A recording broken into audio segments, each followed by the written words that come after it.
setiap tahun harus ada musrenbangnas. Ini di mana sekarang? Di mana sekarang? Zaman saya saja, saya sedih sekali. Kami membuatnya luar biasa. Dan orang-orang yang terpandai di Indonesia di dalam birokrasi itu berkelompok di 2 tempat. Yang satu Bank Indonesia, yang satu di Bappenas. Coba cek. Itu ketika saya PhD-nya 87 orang dari universitas terbaik di dunia. Itu bekerja setengah mati, tapi yang jadi menteri, pemimpin partai, nggak mau baca, males. Sekarang lebih parah lagi. Karena anggota DPR-nya kaum para artis. Jadi mereka bergabung ini dengan ideologi apa gitu. Ini perlu kita pikirkan bersama. Pemimpin Indonesia ke depan perlu selalu dan banyak membaca buku-buku kelas dunia terutama tentang geopolitik. Membaca buku ya, bukan menonton, apalagi nonton film mesum. Jangan ya. Ngomong-ngomong tentang buku, saya kemarin baru saja menemukan sebuah buku lama, buku tahun 2005-an, yang saya ingin narasikan kepada sahabat, yang mudah-mudahan bisa menjadi pelajaran bernegara. Judulnya Kisah Para Diktator, karya Jules Archer. Buku tersebut mengulas bagaimana sepak terjang para diktator di dalam memerintah. Baik kekuasaan itu didapat dengan cara demokratis atau pemilihan langsung ataupun melalui kudeta. Yang menarik, asal-usul seorang diktator itu tidak mengenal asalnya. Bisa saja berasal dari kalangan elit, bisa juga dari kalangan kampung yang deso. Secara ideologi, diktator juga bisa berasal dari kalangan kiri, sosialis, atau komunis, maupun dari kalangan kanan, liberal atau demokratis. Semua sama saja, nggak ada urusannya sama asal lahir dan ideologinya. Intinya, tindakan diktator bisa dilakukan oleh siapa saja yang haus kekuasaan. Orang-orang yang dikatakan melakukan tindakan diktatorship seperti Franco dari Spanyol, Juan Perón dari Argentina, Salazar dari Portugal, Fidel Castro dari Kuba, Diaz dari Meksiko, Mussolini, Stalin dari Rusia, dan lain sebagainya. Itu asal-usulnya beragam dan ideologi politiknya juga beragam. Cara mengambil kekuasaannya juga beragam. Ada yang demokratis, ada yang dikudeta, dan ada yang mengkudeta. Jadi isi buku itu saya coba sarikan kepada sahabat semua. Hal apa yang kebanyakan dilakukan oleh seorang diktator untuk melanggengkan kekuasaan itu?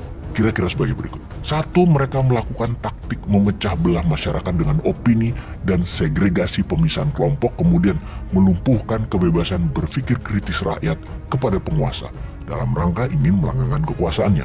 2, memelihara pertentangan golongan atau kelas sosial, elitis versus rakyat kebanyakan misalnya. Taktik adu domba, sehingga masyarakat berhadapan satu sama lainnya, saling curiga mencurigai. 3, menguasai sumber informasi seperti media cetak atau media elektronik, kemudian menutupi info kebaikan lawan politiknya, di mana lawan politiknya dicitrakan sangat buruk dan juga diciptakan sebagai musuh bersama. 4, tidak pernah mengakui kesalahan, apalagi meminta maaf. Walau banyak kesalahan dilakukan, namun tetap tutup mata, tutup telinga. Dan siapa yang menentang atau berani menyatakan dirinya salah, orang itu pasti akan mendapatkan hukuman. 5, hukum tidak berjalan sebagaimana mestinya. Tajam ke bawah, tumpul ke atas. Tajam ke lawan politik, tumpul ke kroninya. Lembaga hukum dikebiri, hanya sebagai alat kendali lawan politik atau penekan yang beda pendapat. Sahabat, setelah membaca buku tersebut, untuk kedua kalinya saya mengucap syukur alhamdulillah karena kita Indonesia tidak termasuk kategori tersebut, yaitu negara tidak dipimpin secara diktatorshipnya.